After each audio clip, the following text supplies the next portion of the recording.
It's past 8. Time to look at the opening day defeat at Manchester United. I'm delighted to say Daniel Harris is with us to revisit some familiar storylines. Daniel, good morning to you. How are you?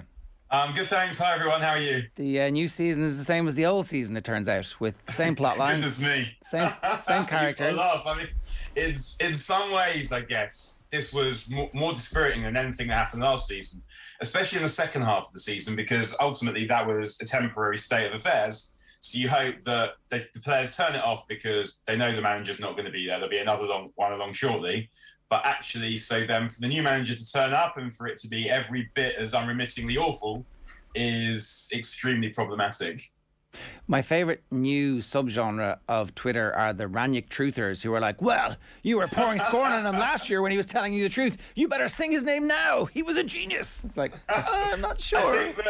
I think it's not about that Ranić was a genius. He did say he identified a lot of obvious problems. He didn't have either the scope or the chops to change them, but I think he knew how dreadful it was, and he said so. The problem is that the stuff he recommended, and I'm sure the stuff that Erik ten Hag has recommended, the board haven't done. And the answer to everything is not by spending loads of money on players, but if you look at what's going on above United, that is a lot of the answers. Liverpool and Man City both needed strikers, so they went and bought the best strikers available. United wanted Darwin Núñez, but weren't allowed to pursue the interest because Ten Hag wanted Frankie de Jong more, and the money that they would have spent on Núñez was committed to de Jong, when actually, of course, they need both of those players. Then if you look at Arsenal and Tottenham, Arsenal have spent more money than any club in the world over the last year, and Tottenham also. Antonio Conte made it basically a resignation issue, didn't he, really? Where he more or less forced Daniel Levy to back him, because if he didn't, he'd have left. And then at that point, if you've got a manager as good as Antonio Conte and he leaves, following other managers leaving, it makes the job toxic. And I think that is where United are right now, where it feels like Erik ten Hag is sort of the last vestige of the club pretending that it's a football club and more than just a trust fund. Because if this one fails, if they go and get a manager who looks like he's on the way up rather than on the way down, and previously Mourinho and Van Gaal, the two big names that United had post-Fergie, were both on the way down, but you go and get a man who has modern coaching ideas and believes in all the right stuff and all the buzzwords, has done it at Ajax, and then United fail him, then at that point, it makes the job toxic. Because what was meant to happen this summer, you hear all the phrases, cultural reboot, rebuilding the team, all this kind of thing. And what have they done? They've signed a young left-back as either backup for Shaw or to eventually take over from Shaw, a centre-back, and Christian Eriksen for free. The two main things that this team needed were a midfield player, a holding midfield player, or whatever you want to call it, and a striker. And neither of those things have happened. And more than that, yesterday they're trying to sign Marko Arnautovic, which is just such mind-bogglingly awful behaviour that is really quite hard to fathom, because we've done this before, and that's even before we look at all the dreadful stuff Arnautovic has done that has nothing to do with his actual ability to play football, which also isn't good enough. To talk about the team itself and the performance, are there any signs of what he's trying to do? Because, this is the first game, it's the first 90 minutes, and I get that it's very dispiriting because the same things that happened last year. There is a possibility his coaching will improve the players who are already there. It's hard to find any evidence to back up that from yesterday's performance, but maybe after 5-10 games, some of those players start to play better. You would hope. Yeah, that, I agree. I agree that it is absolutely his job to make better the players that he has. That is absolutely his job. I thought he got the team wrong yesterday. Christian Eriksen was playing as a false nine. Here's a player you need with the play in front of him, not with the play behind him. And more than that, he's one of your most intelligent passers. And one of the things United struggled to do was move the ball through midfield. And also, United didn't have anyone to hit when they tried to get the ball forward. There was no one to play off. I think that to some extent, Ten Hag nailed it and the problem with this team. Afterwards, he said that they started well, and that's true. I think if Bruno scores a really easy chance that he had, we're probably talking about a different game, because United were playing quite well at that point. But the second that things went against them, they collapsed and they regressed into all their old bad habits. And there's a softness, there's a weakness about this team. And it's been like that for quite some time. And it's hard to see how you can change that without changing a few more of the players, because these players have form for that. And then suddenly becoming mentally tough in their mid-20s just seems quite unlikely, because people don't tend to change like that. And although you would expect Ten Hag to be able to improve the players over time, to improve them individually and to improve the way they interact with each other on the pitch, he's not a miracle worker. He's not going to turn Fred into Lothar Matthäus. That's not going to happen. You might be able to get a bit more out of Fred than others do, but the bottom line is that what you have in the United squad, I think, is you have quite a few players who might be good enough as first reserves, or who, if you stuck them in a fully functioning team, you get a good shift out of. But you can't get a good team out of too many of those players, and United have way too many of those players.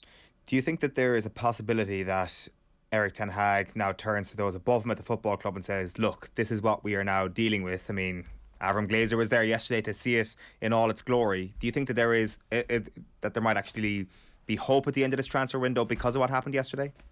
I mean, possibly. It just depends, because you don't know what the Glazers' plan for United is.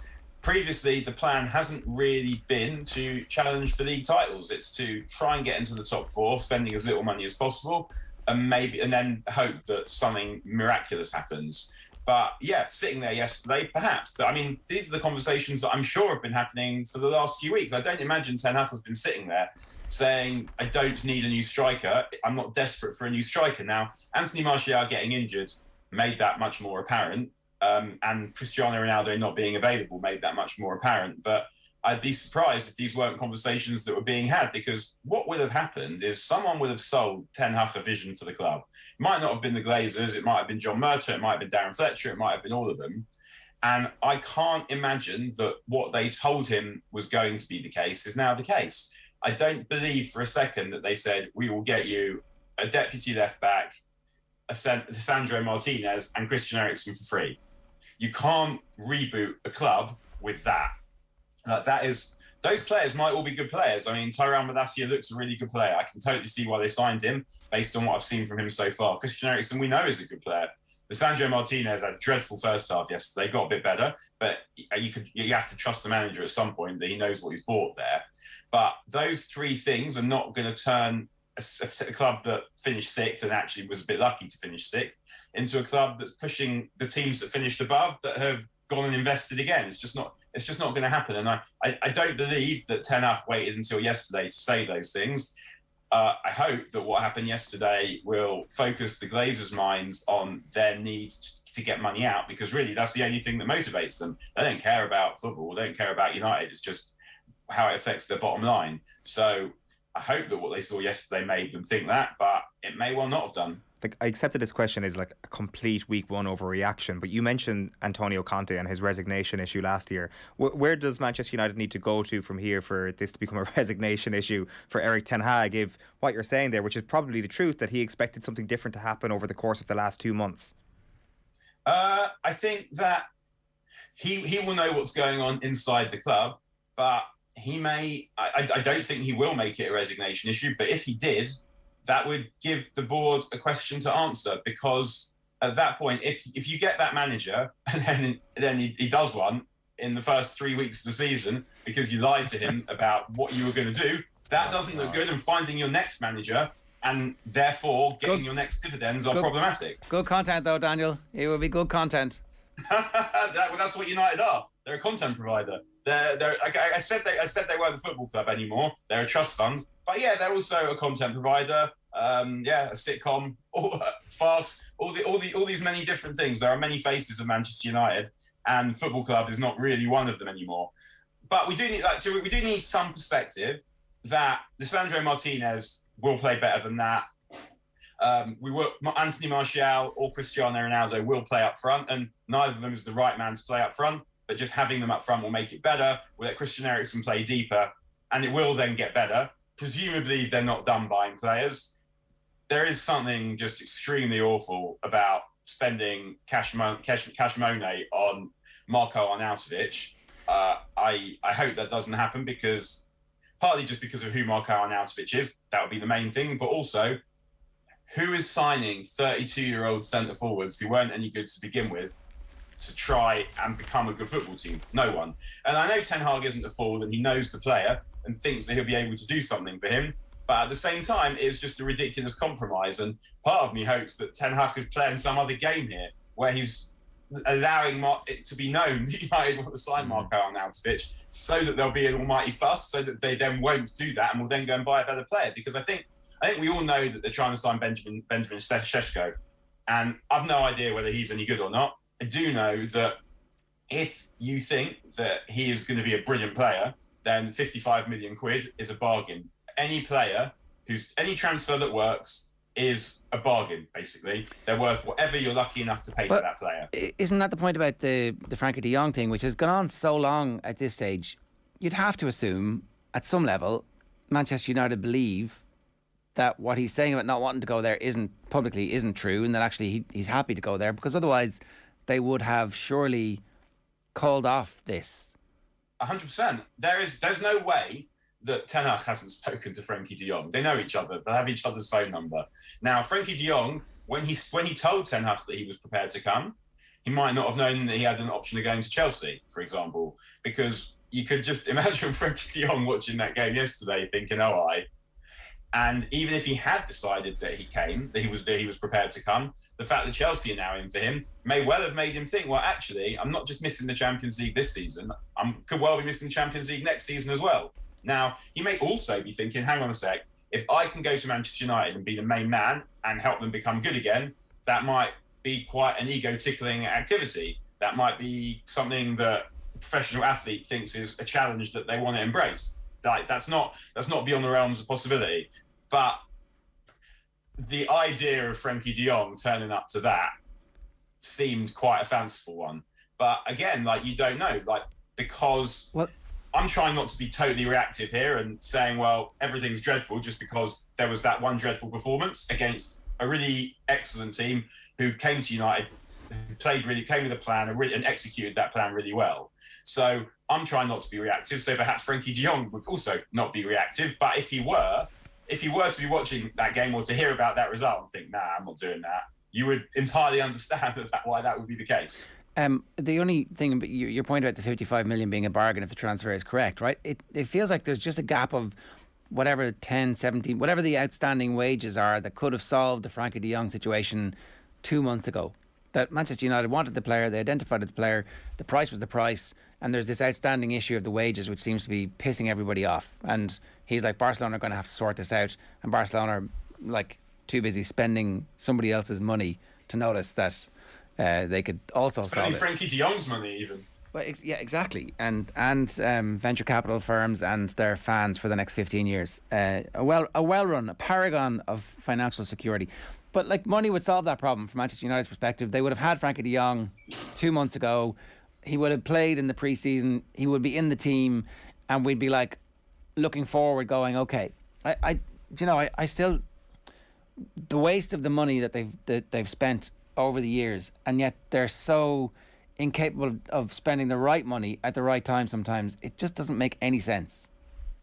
The de Jong one is slightly more complex because we know that that's quite an intricate deal. So I would be less inclined to give them grief for the de Jong thing, although obviously looking from the outside, you do kind of think there's surely a financial answer here. I don't know that that's true. Whereas with Šeško, we absolutely know that is true. You've been told what the price is. You either pay the money or you don't. Do we think that Liverpool really wanted to pay as much as they paid for Nunez? I think probably they didn't. But they paid it because they decided that he was the player they wanted, and they're a football club. And football clubs need football players, and good football players are better than bad football players. So they committed the money and they spent it, even though it seemed like a lot of money. In the way it seemed, 70 million quid seemed like a lot of money for Alisson, seemed like a lot of money for Virgil van Dijk. And it seemed like a lot of money for those players because it was. But, as I said, if you get a player who's good, then they're worth whatever money you're lucky enough to spend on them. We saw it with Ajax as well this summer. So United wanted to buy some players from Ajax, but by the time they finally got around to doing it, Ajax had lost Gravenberch to Bayern Munich, they lost Mazraoui to Bayern Munich, and then they sold Sebastian Haller to Dortmund. At that point, suddenly, Ajax don't need to sell any players that summer. So United, who thought they were being smart negotiating, end up having to overpay for Martinez because his price went up because suddenly Ajax didn't need the money anymore, and they didn't get Timber and they didn't get Antony. Now, you can talk about the fact that Ten Hag, well, surely he can find players who didn't play for Ajax, play in the Dutch league, or have played against Ajax. But actually, and I understand that, I would ordinarily be quite suspicious of a manager who did that. But those players might well be the best players that United can get because they're not coming for United, they're coming for Ten Hag. And they trust the manager, so that's quite a big thing when signing for a new club. But their dallying, I think, felt like it cost them with Ajax because of that. Ajax got their business done. They could have got Antony. If they had got in for Antony and offered a sum that Ajax would accept before they sold Haller to Dortmund, then it would have been Dortmund that had to overpay rather than the other way around. But United dithered, and that's what happened. And so, though I don't know that it's the case with De Jong, because that seems like a more complex deal, we absolutely know that happened with Ajax, and we can absolutely see it happening with Šeško now. If United want him, they go and say, here's £55 million, or whatever or 55 million euros, can't remember which, whatever the number is, then however much you feel some level of shame that you're paying all this money for someone who's untried at the top level, you have to trust your people who are responsible for talent identification. You have to trust the manager. And what are you saying ultimately? If you give 35 million quid for someone and you think that he's good enough to be your centre forward for the next 5 years, let's say, good enough to play in that position, then if you get that for 55 million euros, let's say, that too is a bargain. Yeah. Particularly when that is a player that you need. And the fact is everyone's seeing United coming. They know that United are desperate for players. They now know as well that Anthony Martial is injured. And they now know that United didn't have anyone to play centre forward yesterday and lost at home to Brighton. And the longer you wait, the more worse it gets. If you're Salzburg, the more you're like, 70 million. I said 55. Well, look at that. Do you want him or don't you? And these things rarely get better. And the whole manner in which United have been run, I mean, what have they been doing all summer? That Christian Eriksen was a free transfer. They've been having pints in the pub with fans. There's not even with Christian Eriksen. There's not even another club to negotiate with. You just got to you just got to pay someone wages, and so that's not a difficult deal to do. Martinez again, wasn't really a difficult deal to do. United wanted him. He wanted to come to United. Personal terms were clearly not an issue. It was just a matter of getting the fee right with Ajax. That took much longer than it needed to, such that you end up with Martinez, who has to play yesterday. He's barely played with United. He's barely had a pre-season with United. Which, again, was a deal that could have been done weeks ago so that he can move to Manchester, get settled, and have his proper pre-season. And Manasseh was a deal that they actually did well. It was a rare one where they waited for another club to find out what the price was, so then came in and paid a little bit more rather than wait for the United tax to be added to it, and did the deal really quickly. That was excellent. And you thought, maybe some lessons have been learned. But the other two deals, I mean, the Eriksen deal had probably some medical complications where he had to kind of satisfy various things, so it took a bit longer than it might have done otherwise. But the Martinez deal was a mess. I mean, what did they get out of those negotiations? They were told what the price was.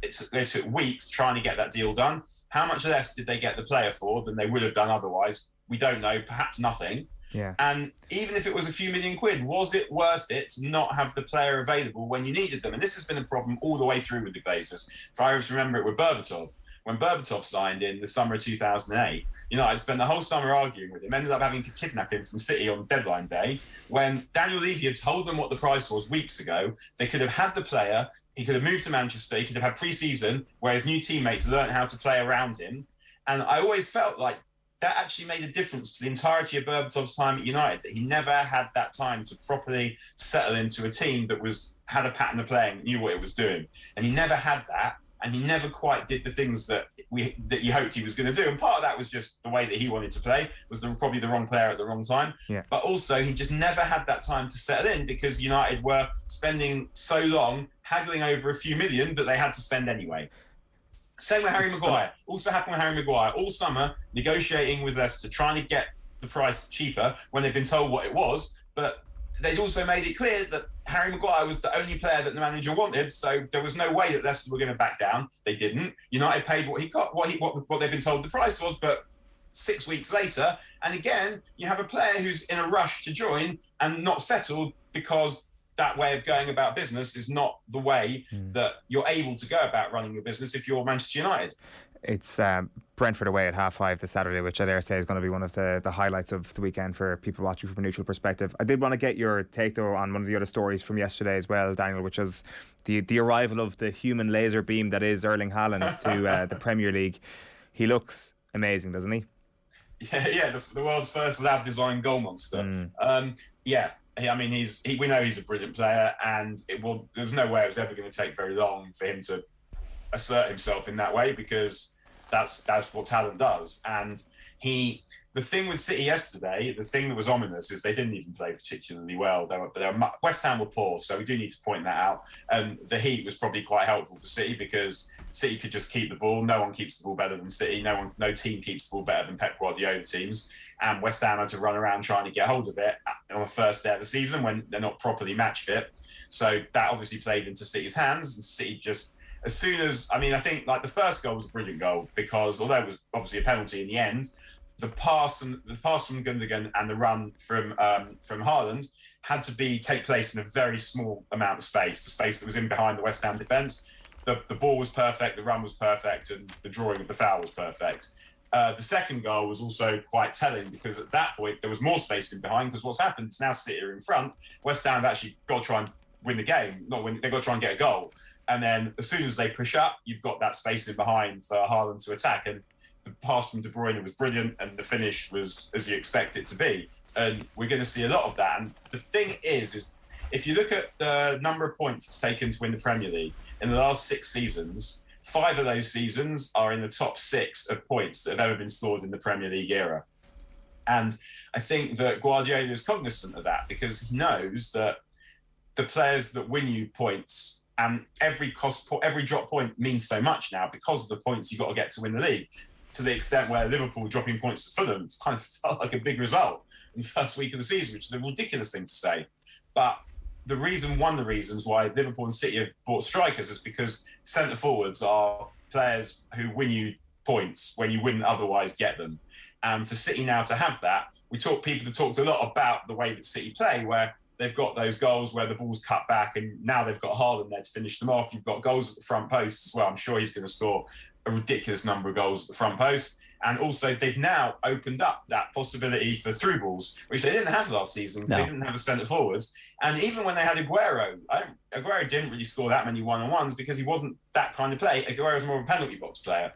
But when you've got someone like Haaland who knows how to time a run and has ridiculous pace, and I think what I liked about the way he scored the second goal was the way he got his stride sorted out. So he lengthened his stride, I think, when he wanted to get him behind, to get away from the defender, and then the speed with which he shortened his stride to get his feet sorted for a one-touch finish, because he didn't actually control the ball. He shortened his stride really cleverly to get around the right-hand side of the ball so that he could stick it away. That wasn't really an Aguero goal. The Aguero goal is the ball drops him in the box and he gets away a shot before the goalkeeper set himself, because he had this way of shooting where he's sort of bringing his right foot around almost from behind his arse and shooting before the goalkeeper gets set. Haaland has those kinds of finishes, but he has something a little bit more because he's just a much bigger, much faster, much stronger athlete. Yeah. And adding that to the best technical team in the league, it is very, very difficult to see how City don't win the league this season. They still might not win the Champions League because they've still got a defence that could easily cost them when they play against other teams with brilliant attackers. But in terms of the week-to-week of just remorselessly accumulating points, it is almost impossible to see how someone else is going to stop them, because if you think about it, in almost every game they're going to have 70% possession. So if you look at that from the perspective of the other team, who are going to have maximum, let's say, 35% possession, half of that time the ball's going to be dead, half of that time the ball's going to be in their own half. So how long? They're going to have, 10%, 15% possession with the ball anywhere near the City goal. Yeah. And in that time, they've probably got to score twice to get a point. An average of 2 shots maybe per game that they'll be suffering. So exactly. So you've basically got to be perfect, almost perfect. to get anything from City, and that is very hard to obtain. One last thing, Steven Gerrard started the season pretty badly. The Villa fans are on the verge of being in fuego. Not quite in fuego yet, but talking about himself here. Very close to it. How long do you think Steven Gerrard's going to last as the Villa manager? I'm not sure. Again, like, you don't want to set too much store in what you see in the first week. Steven Gerrard did a great job at Rangers, but he got lucky in that he was sort of in that interregnum between Rodgers and Postecoglou. So he got in and got out very quickly. He got a league title, went against Neil Lennon, stopped the 10 in a row, and got out. So, and I was surprised that he did a good job at Rangers, because he wasn't someone who, the way that he played or the way that he spoke about the game, was someone I expected to be a good coach, in that he was a player who played on instinct. He was a Royal Rovers player who would just do brilliant stuff at crucial moments and override everything that happened in the football game to that point with force of talent and competitive charisma, whatever you want to call it. But he didn't control the game. He wasn't an incisive, thoughtful passer particularly. And then talking about football, he didn't do that either. And if you look at Rangers now, they're better than they were under him, because Giovanni Van Bronckhorst seems like a better coach. So perhaps I'd be surprised, I guess, still, if he turns out to be a really good coach for all those reasons. But he does have good players at Villa. And so if he can get them sorted, I wouldn't set too much store by an opening day defeat. But if in a month they're still struggling, then I'm absolutely certain that he will be struggling, because he's been given a decent amount of money and he's got good players. Yeah, that's the thing. Daniel, good stuff. Great to have you back. Thanks a million. Nice to see you again, everyone. Have a good day. That's Daniel Harris giving us some thoughts on the weekend's Premier League stuff.